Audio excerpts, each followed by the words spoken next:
iba a empezar comentando, esta semana, el miércoles, tuvimos una actividad a nivel nacional de ciencia y técnica por la situación que está atravesando el sistema científico. Se hicieron actividades a lo largo y ancho del país reclamando por la situación de ciencia y técnica. Recién hablábamos con Claudio al respecto, y que mucho tiene que ver con lo que implica. No es un reclamo gremial, es un reclamo de soberanía y de futuro del país el que se está llevando en estos momentos, ¿no? La situación de ciencia y técnica en el país es deplorable. Aún así, las investigadoras y los investigadores siguen generando resultados, trabajando, aportando al crecimiento del país y al conocimiento. De hecho, hace unos días, el doctor Claudio Berli, que nos acompaña hoy, estuvo trabajando, sacaron un resultado muy interesante que tiene que ver con el agua. Algo de, bueno, ¿qué nos faltaría saber del agua, ¿no? Que es algo que es crucial y nos cruza por todos lados como sociedad. Sin embargo, hay muchas cualidades que se siguen descubriendo del agua, y en este caso asociada a la nanotecnología. Uno diga, ¿qué tendrá que ver el agua y la nanotecnología? Bueno, a eso viene Claudio a poder explicarnos en un mes, el mes que viene, ¿no? Que cumplen además 50 años el INTEC. Claudio es actualmente el director del INTEC, así que tenemos cumpleaños, tuvimos la Mantovani, vamos a tener ahora a celebrar el del INTEC, y esta nota... Y un dato muy importante, vamos a hablar de agua sin degano. ¿Viste? Y no va a haber nadie nadando, porque yo creo que a esa dimensión de gotita de agua yo también podría nadar un ancho. Sí, claro. Claudio, muy buenos días, gracias por venir, y bueno, si nos podés contar de qué se trata esto del agua a la nanoescala. Bueno, ante todo muchas gracias es un placer estar acá, rodeado de gente, amigos, viejos amigos y conocidos, y además el programa es sumamente entretenido. No sé cómo se autopercibían hoy, me pareció que músicos, sí, obvio. De varios temas. Gracias, de verdad. Bueno, a ver, la verdad es que si Diego Degano fuera muy chiquitito como para caber en una gotita de agua, lo cierto es que no podría nadar. Eso es muy interesante, porque eso significa que el agua y las partículas tienen un comportamiento muy diferente en la microescala que en la macroescala.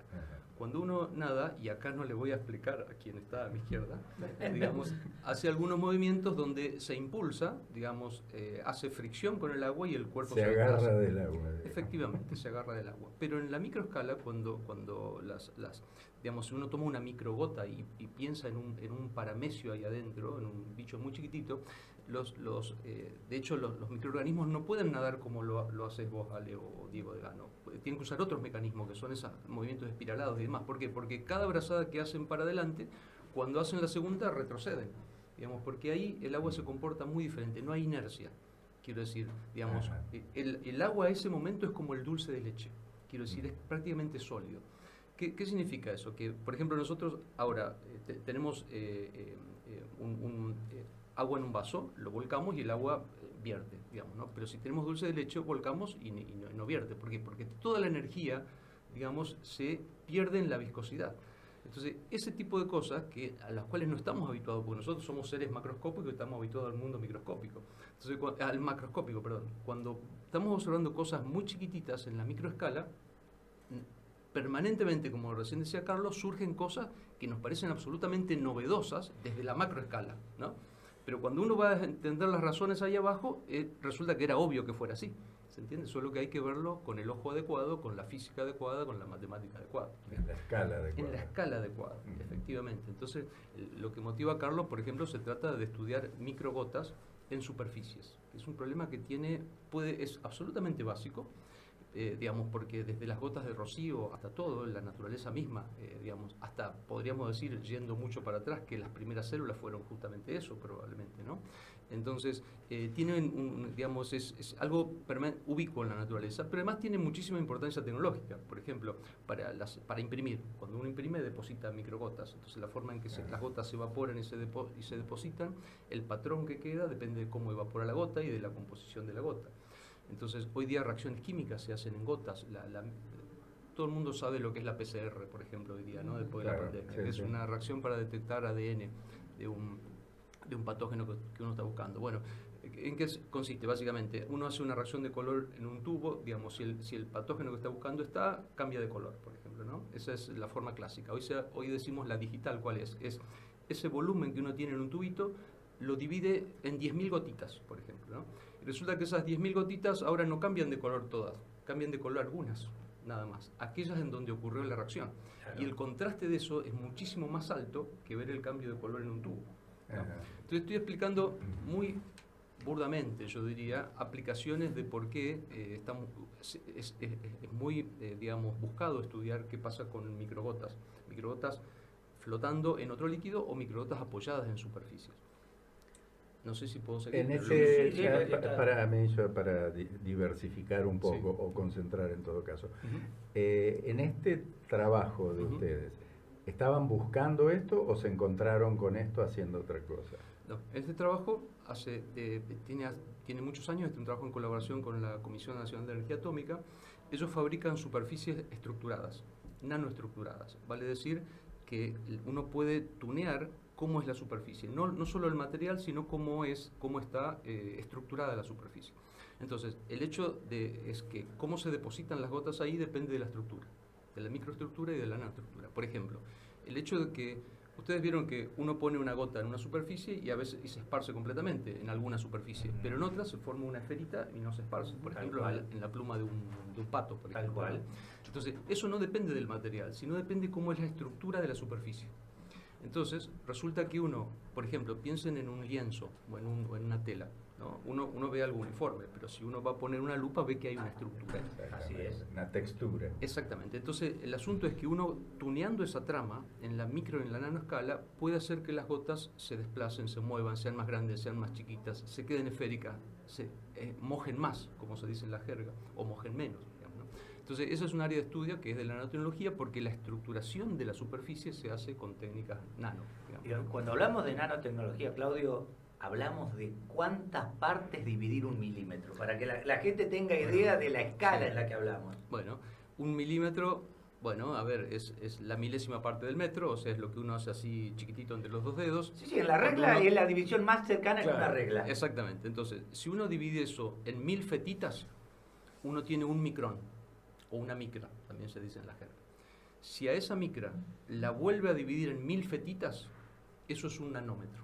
O sea, hablamos 1 milímetro dividido 1.000.000 de veces. Exactamente. 1000 por 1000. Sí. Y en esa fetita entran aproximadamente 10 moléculas de agua. O sea, una molécula de agua es todavía la 10ª parte de eso que está ahí. Digamos, ¿no? Entonces, ¿cómo se trabaja ahí? Digamos, para el gran logro de la nano y la microtecnología es que, digamos, antes uno quería algo pequeño, entonces tenía que agarrar un terrón de algo y triturarlo hasta llevarlo al tamaño, digamos, ¿no? La nanotecnología lo que permite es partir desde abajo y hacer crecer las cosas, como los seres vivos, como la cristalización, crecer las cosas con la estructura que uno desea para determinadas propiedades. Entonces, eso es lo que estudian en la CONEA y en la UNSAM. Yo, de mi parte, aporto tuvimos varias becas en común, tuvimos en programas estratégicos del desarrollo de la nanotecnología en el país desde el año 2007-2008, y de ahí quedamos trabajando juntos. De paso, digo entre paréntesis, tenemos historia con la CONEA muy vieja en el INTEC, porque el origen del INTEC está ligado al desarrollo nuclear en aquel momento, digamos, ¿no? Entonces, esto también muestra que la ciencia no se hace con una sola persona, se hace de manera interrelacionada, interdisciplinaria y con varios centros en el país y en el exterior. En fin, entonces, volviendo a la pregunta, Ale, se estudian estas superficies para ver cómo manejar las gotitas ahí arriba. Manejar las gotitas arriba tiene interés por muchas cosas, y entonces se han observado fenómenos muy interesantes, como por ejemplo en algunas superficies, uno pone una gotita al lado de la otra y lo que usualmente pasa que coalescen, digamos, ¿no? Se pegan, exactamente. Se hace una más grande. Se hace una más grande porque eso minimiza la energía, porque el área expuesta es lo que cuenta. Entonces, el mismo volumen, pero en una, digamos, se minimiza el área cuando uno junta el mismo volumen en una sola gota. Bueno, pero cuando están apoyadas en estas superficies, minimiza el sistema de la energía de otro modo, a tal punto que se repelen, no se quieren mezclar, ¿no? Y eso es absolutamente llamativo. ¿Cómo es que el agua se repele a sí misma, digamos, ¿no? Pero claro, depende de la superficie en la que está. Y después, en un trabajo anterior que salió en una revista Nature, que dicho sea de paso, para destacar los logros argentinos y nacionales, es la primera publicación de Nature con autores nacionales que tiene la Universidad Nacional del Litoral. En el CONICET ya había alguna.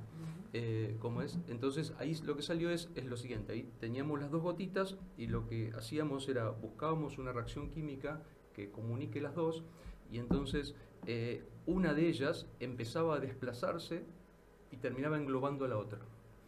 Lo cual fue como una bomba, no sé si recordás, salió en varios medios, digamos, porque realmente era como una mímica de un fagocito atrapando a otro microorganismo, claro, digamos. sí. Y era cuando uno, parece fantástico, pero en realidad uno cuando entiende la química y la física de lo que está pasando ahí abajo, es lo que decía antes, era natural que ocurriera eso, digamos, ¿no? Así Alba. ¿Qué instrumental utilizan para, entre comillas, mirar estos procesos? O sea, ¿hay forma de lo nanotecnológico usar alguno de los instrumentales que tenemos acá en Santa Fe? Sí, desde luego, ahí tenemos, se necesita microscopía, digamos, ¿no? De alta resolución, de electrónica, pero también para esto de las gotas alcanza con microscopía óptica, digamos, ¿no? Entonces, porque las gotas son submilimétricas y entonces, por ejemplo, un microscopio óptico permite ver hasta un glóbulo rojo que tiene 10 micras, ¿no? Y las gotitas son un poco más grandes que eso. O sea que no es algo tan abstracto, es algo No, que no, ustedes no. pueden ver en el... La Gotita gotita sí, pero no... Igual lo nano, no, a veces se infiere, no es que se ve lo nano.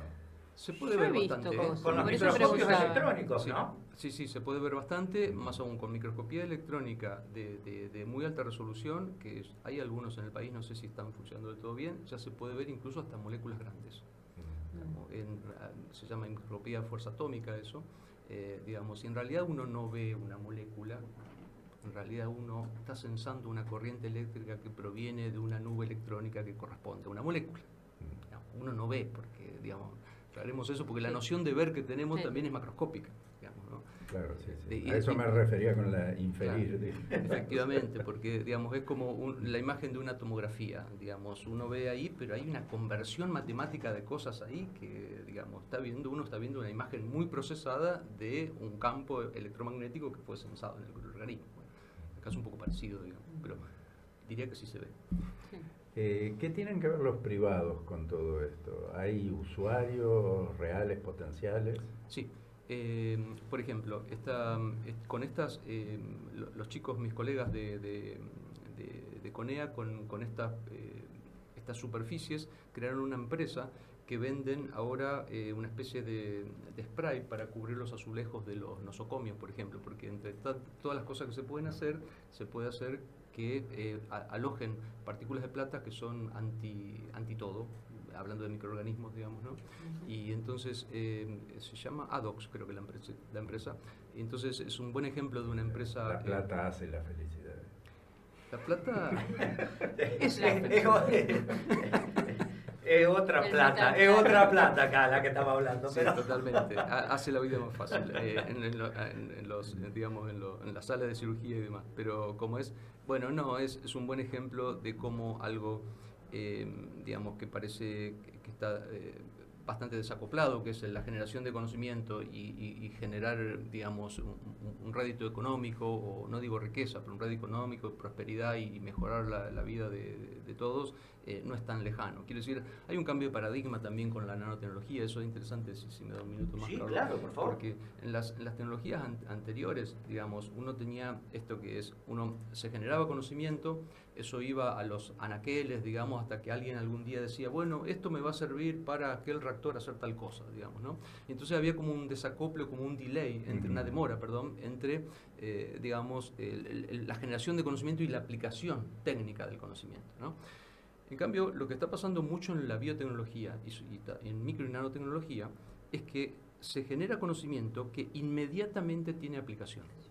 Y esas aplicaciones, algunas de ellas explotan directamente, son disruptivas, digamos, ¿no?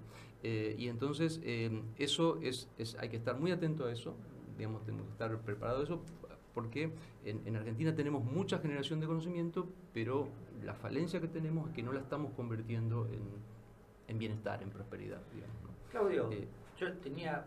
Esto, dale, pero no hablo de Santa Fe, porque Santa Fe es un oasis en esto. Ayer estuvimos en la inauguración de una sección más de incubadora del Polo de Innovación del Parque Tecnológico Litoral Centro. Santa Fe estamos digamos, somos yo no diría afortunado porque esto no es fortuna, esto es un esfuerzo que viene de muchos años, pero digamos, tenemos un ecosistema acá que es inédito y que tenemos que seguir protegiendo. En eso ayuda mucho la provincia, que tiene una política de Estado realmente, digamos, que es la que uno esperaría que el país la tenga.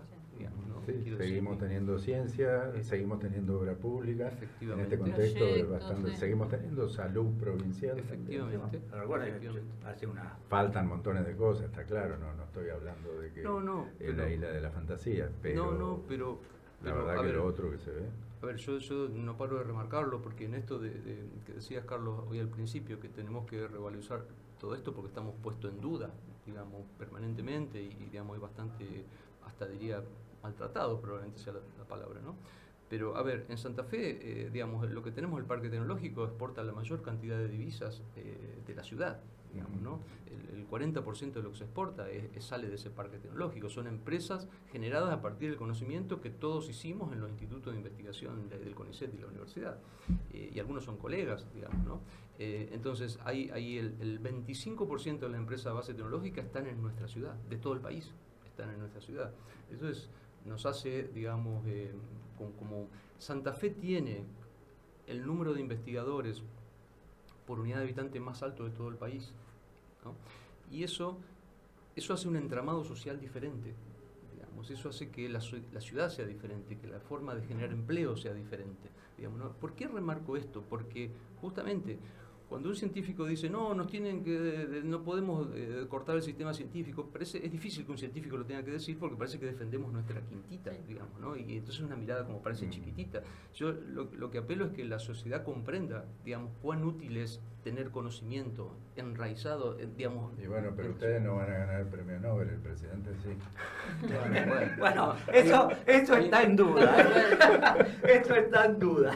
Algunos Nobeles, Ale, han sido dados de manera... Sí, bueno, también hay de eso. Claudio, yo tenía, volviendo a lo micro. Sí. ¿Qué cambia para que esas gotitas que normalmente se tienen que pegar se repelen? Parece como que la tensión superficial se hace más fuerte y evita que se toquen. Es un problema de polaridad. ¿Qué pasa? Me temo que me llevas a un lugar donde aburra a la audiencia y empiecen a cambiar de radio, No. pero voy a intentarlo. A ver, cuando uno tiene las dos gotitas, lo que decía, ¿por qué pasan a formar una? Que es lo que uno espera, digamos, ¿no? Porque justamente se minimiza la energía en el sentido de que la tensión interfacial es menor. ¿Por qué? Porque la energía, el agua no quiere compartir con el aire, quiere compartir espacio con más agua. Con agua, exactamente. Entonces, Relación superficie-volumen. Exactamente. Entonces le cuesta estar con el aire, prefiere estar con el agua. Entonces minimiza la energía de ese modo. Ahora, resulta que no es la única forma de minimizar. Por esa misma razón, otro ejemplo simple, cuando uno tiene un hilo de agua, que es por ejemplo el que cae de una canilla, si uno lo deja muy deladito, finalmente se empieza a formar gotas. ¿Por qué se forman gotas? Porque si uno corta el cilindrito en varios pedacitos, cada pedacito se hace esférico y el área expuesta de todas las esferitas es mucho menor que el área del cilindro. Claro. Una cuestión, digamos, bastante, creo, accesible de comprender. Entonces, ahora bien, cuando uno tiene estas gotas sobre una superficie nanoestructurada, no es el único fenómeno que cuenta la tensión interfacial. Resulta que la gota, imagínense que esa superficie pueda ser papel, por ejemplo. No es papel, es mucho más sofisticada, tiene una estructura jerárquica que va hasta los nanómetros, pero si uno pone una gota arriba de papel, en algunos papeles la gota no se esparce automáticamente, sino que queda con un cápside esférico, como un gorrito, digamos, pero se va embibiendo en el papel y forma un halo. Entonces, ¿qué pasa en ese halo alrededor? Ahí ocurren tres fenómenos: la imbibición, la evaporación y la condensación. Entonces, el interjuego de esa energía con la otra enfrente hace que le sea mejor mantener ese esquema que unirse y minimizar la tensión interfacial. Está bien. Ahora me doy cuenta que usamos eso en acuarela para pintar. Pero mira porque hacemos gotitas y los vamos pintando y no se mezcla con la de al lado, así que me acabas de explicar eso. Bueno, Claudio, un ejemplo dale. simple si querés, porque digamos porque estamos ahora todo como muy sensible y queremos mostrar porque parece que no es muy visible. Yo lo entiendo, digamos cómo impacta la ciencia, pero por ejemplo, nosotros hicimos un trabajo ayudando a una empresa de acá del Parque Industrial de Sauce Viejo. Ellos hacen productos para fumigar, por ejemplo, ¿no? Y entonces este fenómeno es crucial porque cuando se fumigan se depositan gotitas. Ahora, ellos tienen muchos requisitos, quieren que la gotita se esparza lo máximo posible, pero si la gotita se esparce, evapora muy rápido. porque la evaporación es proporcional al área. Entonces hay que buscar un interjuego ahí con el tiempo del poder residual del producto, el tamaño de la gota, la evaporación. ¿Se entiende? Podemos ayudar mucho en eso, de hecho lo hacemos ahí porque conocemos cómo es la física, la química de eso, y eso termina usándose en una empresa del parque para mejorar, minimizar, para tirar menos básicamente pesticidas, etcétera, etcétera. Eficientizar. Claudio, muchísimas gracias. Realmente hay que seguir trabajando la ciencia apoyada en lo local, seguir trabajando en estos días de penuria. Y bueno, de mi parte yo no tengo más preguntas, no sé si hay alguien más en la mesa. No, la verdad que estamos bastante justos con el tiempo. Muchas gracias, Muy Claudio. interesante. Gracias por la charla, un gusto verte después de algún tiempo. Igualmente. Es difícil que mis cervicales me dejen jugar al tenis alguna vez. Es una pena. Pero bueno, lo extraño, como decía en aquellos tiempos, yo 100 kilos de talento. Sí. Muchas gracias, ya te vamos a convocar nuevamente. Gracias a ustedes y quedo dispuesto, no me quiero autoinvitar, pero digamos, Sí. acepto el autopercibimiento para la próxima. Perfecto.